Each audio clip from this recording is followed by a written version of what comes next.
But as we continue in our series of failing faith, I get to talk about one of my favorite people ever mentioned in the Bible, and that person is Elijah. And for those that were here Wednesdays when I spoke in chapel, you got a little bit of the sermon, but there's a little bit more, so I have more time. But Elijah he was such an awesome figure that is found in the Bible. Elijah was anointed by God to be one of the most powerful men ever that you see in the Bible. He did amazing miracles, and one of the greatest ones that he ever did was, of course, the battle on Mount Carmel. The battle on Mount Carmel is when all the hundreds of prophets or pastors or whatever you wanted to call them, worshipers of a false god, challenged Elijah to like a God contest. And they kept saying, well, my God's better than yours. And Elijah was all by himself. And this was the coolest thing that I loved about Elijah, is that even though Elijah was a prophet or pastor, he was also one of the greatest trash talkers ever that you can find in the Bible. And if you read this story that's found in 1 Kings, you will hear Elijah talking trash to those people that worshiped false gods. And he said some pretty funny things, that maybe I shouldn't even say in church, so you have to read it on yourself. He talked about their gods going away to the bathroom, things like that, and it was pretty funny. But he was such a great trash talker, and I love that because, people don't see pastors as great trash talkers or anything like that, and yet here he was on Mount Carmel, and he had all these prophets, and they built, so what they did was, if you don't know the story, they built 2 altars. Elijah built one for God, and these built an altar for their God. And so Elijah stepped back and he said, okay, you guys can go first. And they went first and they prayed and they did all those things. And while they were trying to summon fire for their altar, Elijah started making fun of them in front of everyone and just making it even worse for them and saying all these ridiculed things. And then finally it was Elijah's turn, and he went and got all this water and dumped all this water on his altar. And he just prayed, and God from above came down with a fireball. And it said it just soaked up his entire offering. And then at that moment, Elijah went to all those false prophets and he slaughtered them. He killed them all. And it was one of the greatest victories ever recorded in the Old Testament. And it was just this amazing thing where people were just in awe because all around the land came and saw this amazing spectacle from Elijah. And then something weird happened. Something very weird happened to Elijah, and we'll start in 1 Kings 19, 1 through 4. And this is right after this amazing battle. It says, now Ahab, who was the king of Israel, told Jezebel, his wife, everything Elijah had done and how he killed all the prophets with the sword.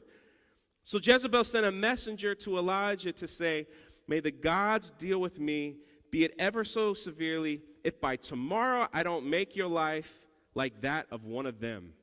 Ooh. She threatened. She said, I'm going to kill you by tomorrow. Verse 3. Elijah was afraid and ran for his life. And when he came to Beersheba in Judah, he left his servant there. While he himself went a day's journey into the wilderness, he came to a broom bush and sat down under it and prayed that he might die. He said, I've had enough, Lord, he said. Take my life. Which brings me to my first point. Point number 1. Sometimes our circumstances tempt us to give up. Sometimes the things around us, they tempt us just to give up. What is amazing here is that God performed a powerful feat through the ministry of Elijah, and as a result, the prophet was forced to go on the run. And during the Exodus, Elijah asked God to take his life. He was like, man, I just don't want to live anymore. He was having these suicidal thoughts. He just wanted to die. And I'm sitting here and you read this story and it's amazing how he just called fire down from heaven. He just had one of the greatest victories ever recorded. Everybody in the whole town looked at him as, oh my gosh, this guy's anointed by the living God. He's so powerful. He's so this, he's so that. And yet now he's running off saying, I just want to die. I can't take it anymore. I just want to give up. And it's amazing to me because many of us get into those circumstances all the time. You ever feel like giving up? I think if you're human, there is a point in our lives where we do feel like giving up. You ever feel like God is not there anymore and you just scream out, where in the world are you, Lord? Can't you see what I'm going through? Where are you? I thought this is what you had for me. I thought this is where I was supposed to do. I thought this was what was going on in my life. Where are you, God? It seems like God is just not there. And it happened to me and my wife not too long ago. If many that know me real well personally know this story, I share this story all the time, and it just keeps changing throughout the years. But if you didn't know, me and Princess, who sadly was calling to work today, I wanted her to be here for this, but there was a point in our lives back in 2009 where we really wanted to adopt children. And so when we started to adopt, we started going through the process of adopting children. And we financially fine, had a house fine, we cleared all the background checks. And so we began to pray, and we were like, where do we want to adopt children? Well, the first thing that came to our mind was China. Like, we wanted to adopt China because our adoption agency said that China has the worst issue with orphans. There's just too many of them, and they cram them in these small little homes, and they make them go work in the mines and all these things, just terrible, terrible things that they do for children. So we said, no problem. We'll go and we'll adopt from China. And then everything was fine until we sent in a family photo.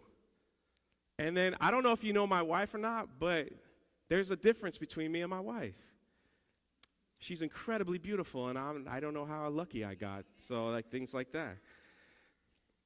But my wife is from the Bahamas. She's Bahamian in origin, and her parents are Haitian. And so when we sent in this photo of me being white and her being black, they immediately sent us a letter saying, you are not allowed to adopt from China because your wife is black. And so you sit back, I was like, man, what year is it?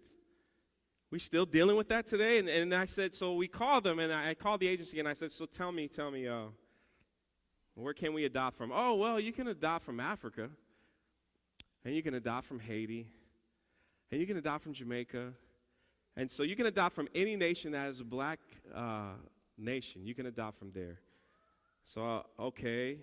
So that didn't really sit right with us, knowing that the system is broken on that aspect, even though you have millions of children that are living in terrible, terrible conditions. But what happened a month right after that, the terrible earthquake happened in in Haiti, that killed over 350,000 people in 52 seconds on January 2010. And Food for the Poor came to me and said, hey, we need some help. Will you mind going to Haiti and helping? When we went to Haiti, I discovered an orphanage there where the walls had collapsed and killed about 12 children. They had fallen on them, and the other ones that were still alive were just sitting out there, sitting under this blue tarp. And while I was there, this one particular girl just kept sitting on my lap, and she wouldn't leave me alone, and she followed me around, and I kept going back to the orphanage as we were trying to fix it and rebuild it and put it back together again. And this one girl, and I finally asked, I said, who is this child right here? And they said, oh, this is Fortuna. She doesn't have a family. And I said, is she available to be adopted? And the lady at the orphanage said, oh, of course she's available to be adopted. And so we've started the process. And 2 months in, they said, oh, you know, she has an older sister. Do you want her as well? And I was like, well, of course. We don't want to separate siblings, so we'll take them as well. I think I have a picture. Did you guys get the picture up? Look how beautiful these wonderful, aren't they the most beautiful thing you've ever seen in your life? Thank you for saying yes. Anyway, when we found these girls, they were only eating about one meal a day. They were filthy. They were sick. And we were all excited like we were going to adopt them. We went and met with an attorney there in Haiti, and they said, you should have these girls in your home in about a year. So I was like, wonderful. And for those that were with me, a few of them are here that went to Calvary, my last church. The whole church of thousands of people began to pray for me and my wife. We went and bought a bigger home with an extra room in it. People came over to our home and began to decorate our house. They took the girls' room. We bought bunk beds. We had it all set up. We traded in our cars to get family vehicles. We set everything in motion, and kind of like a bird, we were nesting for these wonderful children to come into our home. And a year goes by, and 2 years, 3 years. And at that time, every other month, I was traveling. Me and my wife would travel to Haiti, and the expense that would come from. And when we would travel, we'd bring more people with us to help finish the home. At least while they were living in there, we would make the home, the conditions where they were living in, better than what they were. They were still only eating 2 meals a day. They weren't really getting much of an education. But every time I would come there, I would sit and I would be like, man, my children always looked so sick. Like they were always coughing. They had no energy. And I wanted to know what I could do to help. I was like, what is going on here? Like, why are they always sick? And the lady that directed the orphanage is like, I don't know. I don't know what is making them sick. And so then we got approval from the government that we were their, I guess we were their mom and dad in the country. So when we were in Haiti, we signed the documents for them, and we were able to get passports for them. And again, we took these next steps. All this time we're paying our lawyer thousands of dollars. We're paying this. We're doing this. We're going to the embassy. We're doing everything correctly. Another year goes by. Another year goes by. No one would give us any answers. So finally one day, we took our girls out of the orphanage, and we were at a hotel. And they wouldn't talk to us. And I was like, Mikael, what's the problem? Like, what is the problem? What is the problem? What's the problem? She said, if I don't go back to that orphanage with $500, they're going to beat me. And I said, what are you talking about? She said, I need to get $500 from you, or the lady who's in charge of the orphanage is going to beat me. And she beats us all the time when you come to visit and don't give us money to give to her. Yeah, that didn't sit well. And so every flood of emotion, and I sat there, I was like, God, I serve you with everything I have. Could you not protect these two girls? So then I went and I said, well, they're not going back. We're going to do everything in our power to keep them from going back. They're not going back. Well, there was nothing I could do because I'm an American citizen and this is the country of Haiti. There was nothing I could do. I had to take those girls back. And on the way, right before we dropped them off, my faith started to crack. Because I was like, I don't know what else to do. We've been going through this process. What is going on? What is happening? Why can't I get these kids in my home? God, if you're such a God that created everything that we see, why could you just not move a couple pieces of paper so we can get their passport stamped so I can get them on a plane and get them to my house? My faith was getting cracked and cracked and cracked and cracked. We finally sent some of our Haitian pastors in there to go investigate this orphanage and what was going on. They soon discovered that the lady that was in charge of these 27 beautiful children, boys and girls, was putting soap in their food to keep them sick and skinny. We discovered these things because she would take pictures and send them to America saying, hey, I have children here. I need money. I need money to help them, to feed them. So they were still using my kids and other kids, keeping them sick, keeping them hungry, keeping them looking terrible, not buying clothes or anything for them so she could obtain money. It got to the point where I just couldn't take it anymore. And I went down and visited. When the last time I was in Haiti, I visited the police department. I spoke to the chief of police there, one of the chiefs of police, and I said, listen, I got to get my kids out. I don't know where I'm going to put them, but I need to get them out. He says, well, if you find a place to put them and you just slip me $200, I'll get them out. No problem. Here's $200.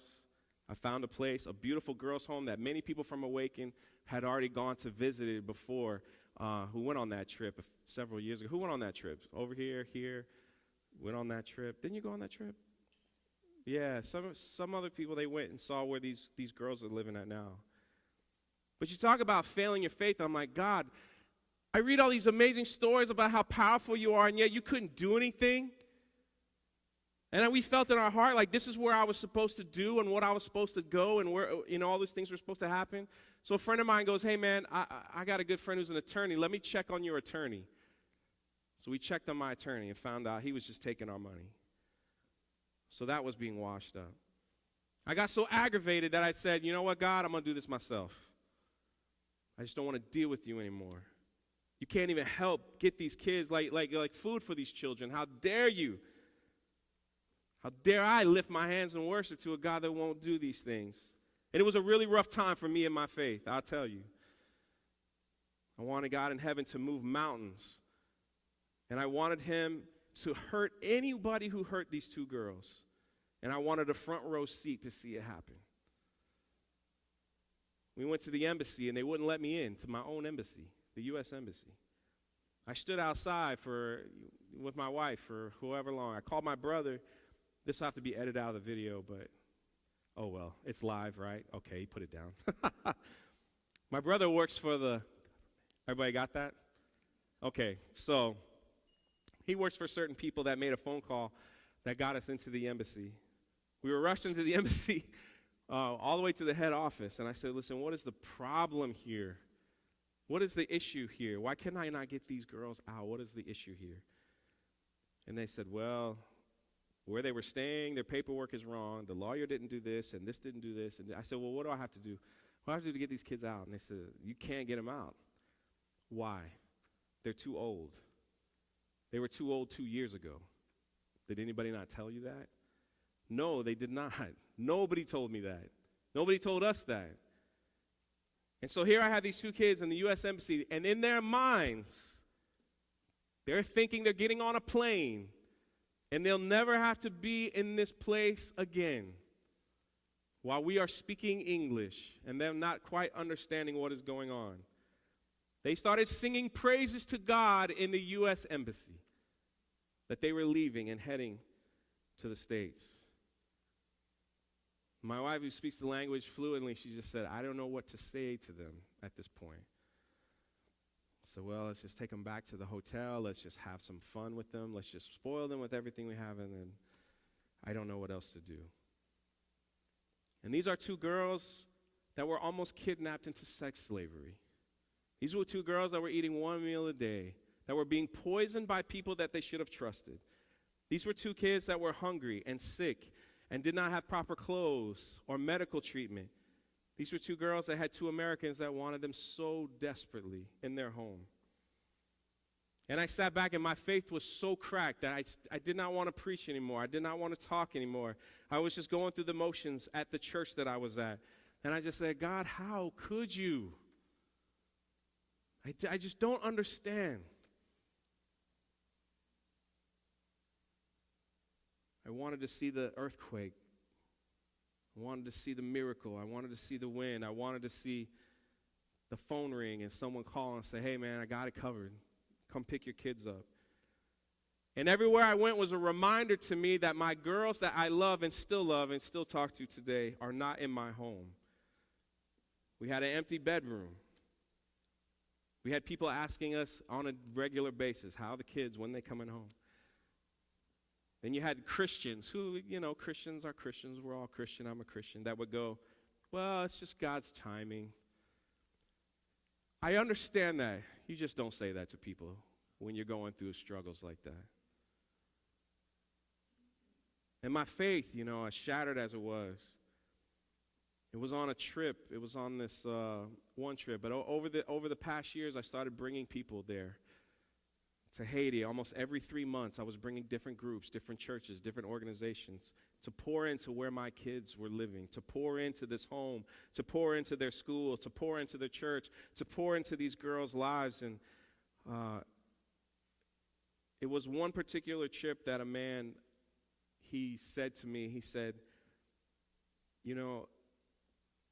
I wouldn't even be in this country if it wasn't for your kids.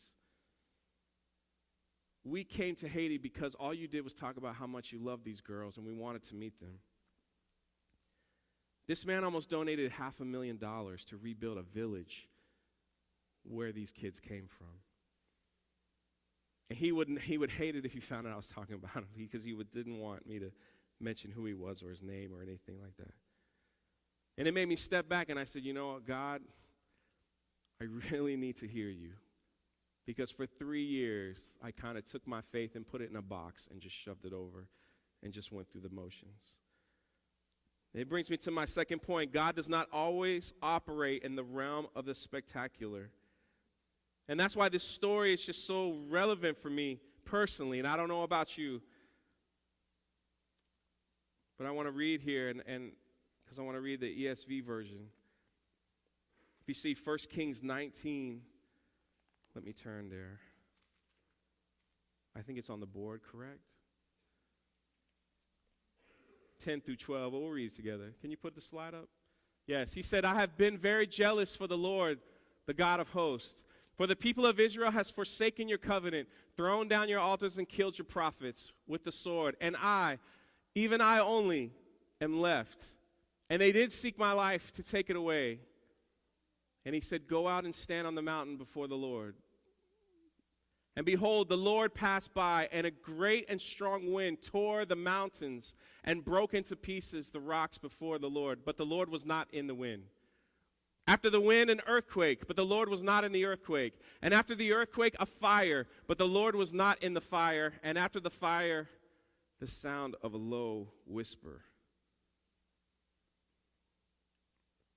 Amazing.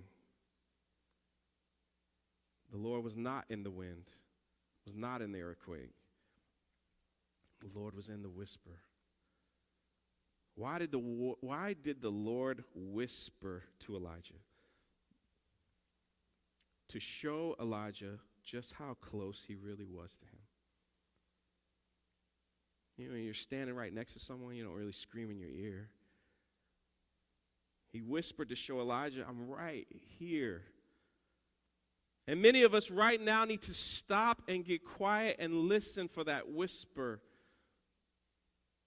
And God is trying to tell you that he's closer to you than you think.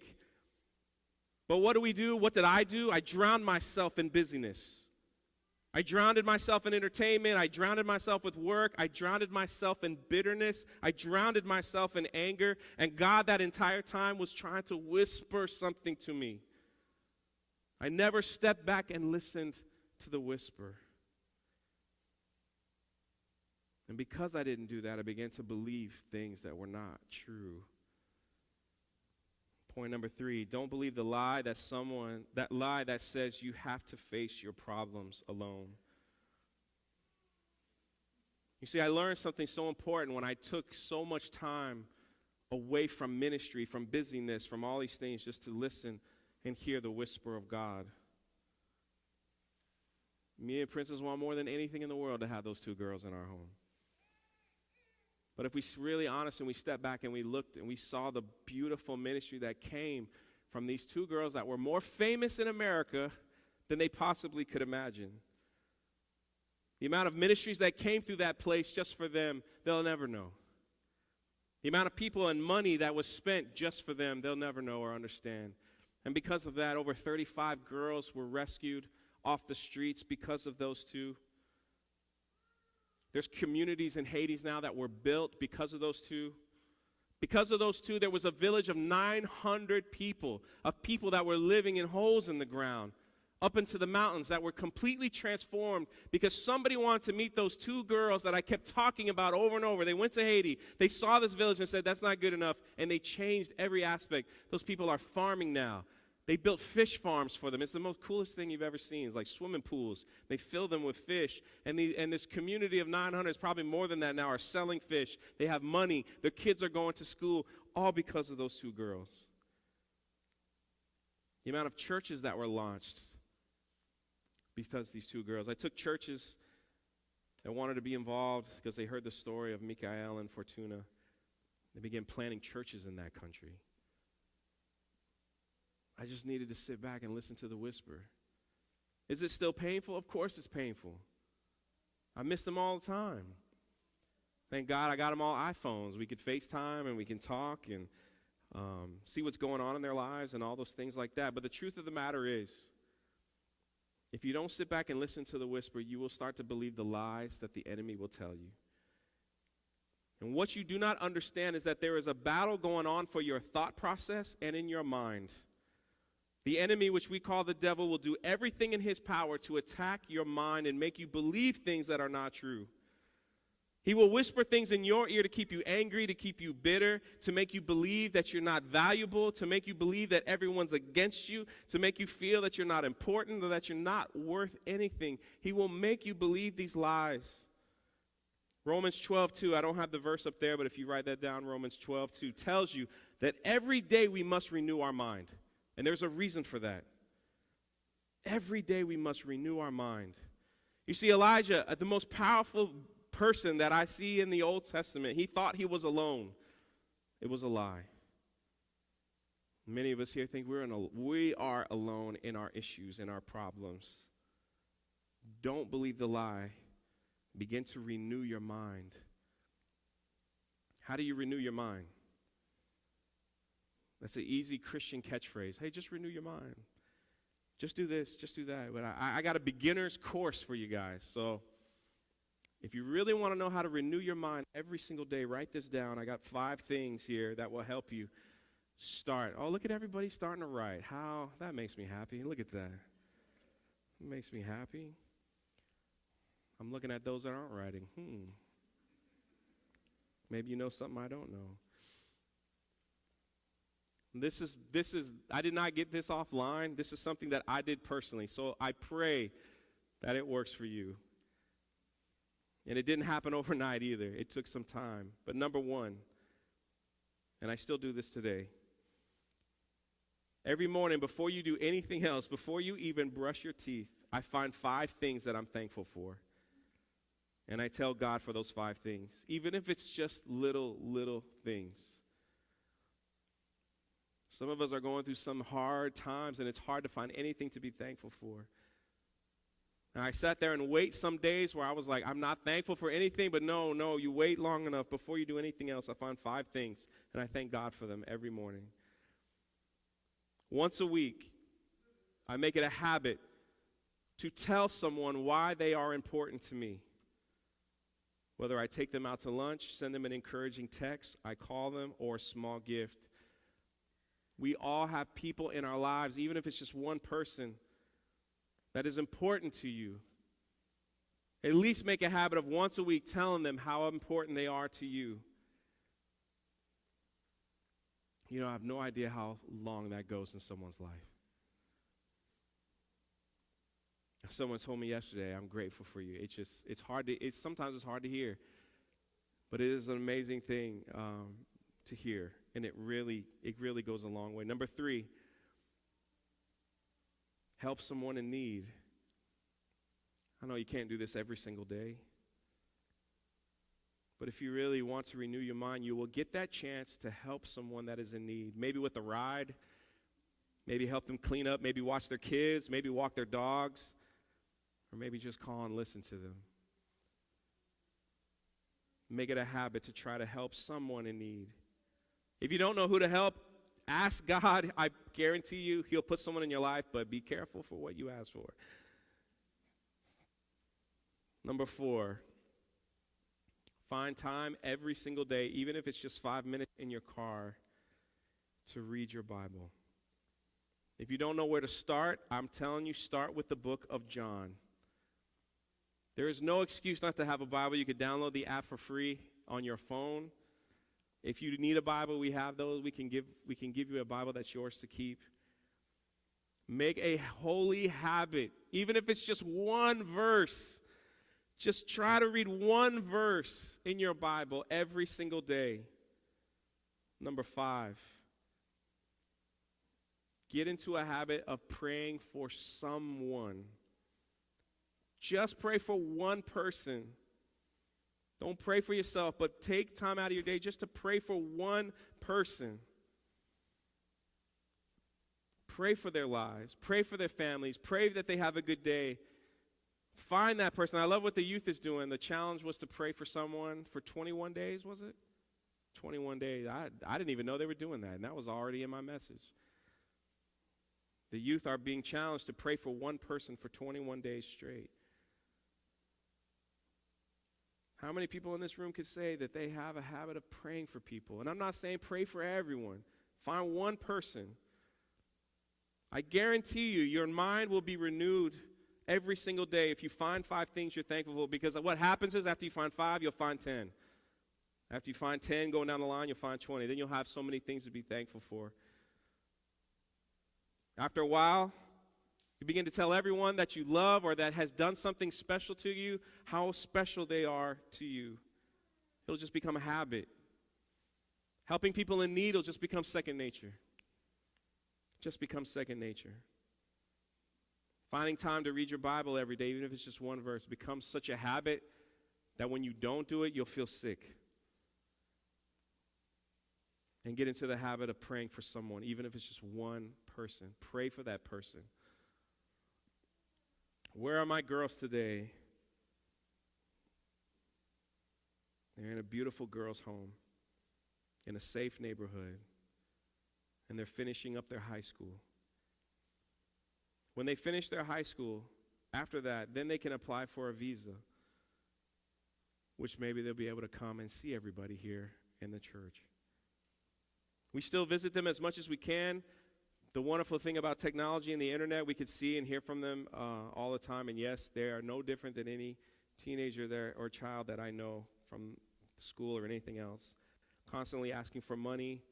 For the updated iPhone, they only have the iPhones 5, so they're not cool enough now.